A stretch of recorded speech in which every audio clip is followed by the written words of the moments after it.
பேருந்து நிலையத்தில் பழ வியாபாரம் செய்ய முதியவர் ஒருவர் அந்த பேருந்தில் பல கூடையுடன் ஏறினார். 5 பழங்கள் 10 ரூபாய் என்று கூவி கூவி பழங்களை விற்க முயன்றார். எவரும் பழங்களை வாங்க முன்வரவே இல்லை. சுமக்க முடியாமல் சுமந்தபடி முதியவர் கீழே இறங்கியதும் இளைஞன் ஒருவன் பேருந்தில் ஏறினான். 6 பழங்கள் 10 ரூபாய் என்று கூவினான். அவனுக்கு நல்ல விற்பனை, அமோகமான விற்பனை. மற்றொரு பேருந்தில் ஏறிய முதியவர் அங்கும் 5 பழங்கள் 10 ரூபாய் என்று விற்க முயன்றார். பலன் இல்லாமல் போகவே கீழே இறங்கிவிட்டார். அடுத்து 6 பழங்கள் 10 ரூபாய் என்று கூவியபடி அந்த பேருந்தில் ஏறிய இளைஞன் ஏகத்துக்கும் விற்பனை செய்தான். கொள்ளை லாபம் கிடைத்தது அவனுக்கு.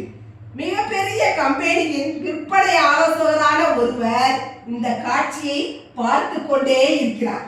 முதியவரை அருகில் அழைத்து, அந்த இளைஞனின் சாமர்த்தியம் உங்களிடம் இல்லையே, அவனுக்கு போட்டியாக நீங்களும் 6 பழம் 10 ரூபாய் என்று விற்றால் தானே உங்களுக்கு விற்பனையாகும். அதிக கொள்முதல் மூலம் குறைந்த விலைக்கு பழங்களை வாங்கி லாபத்தை குறைத்து அதிக விற்பனை செய்ய பழங்கள் தாத்தா என்று தன்னுடைய ஆலோசனைகளை அள்ளி விடுகிறார். முதியவர் சிரித்தபடியே சொன்னார், போயா, அவன் என் மகன், இந்த பழமும் அவனதுதான்.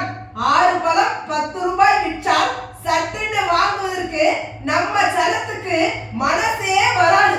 அதனால் நான் 5 10 ரூபாய்னு கூவிக்கிட்டே போவேன்.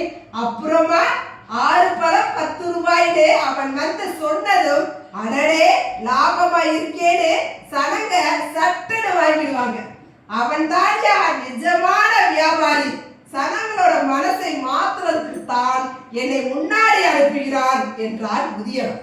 ஆக ஒரு வியாபாரத்தில் கூட ஒரு தந்திரம், அதற்குரிய ஆலோசனை தந்திரம் இருந்தால் மட்டுமே நம்மால் முன்னேற முடியும்.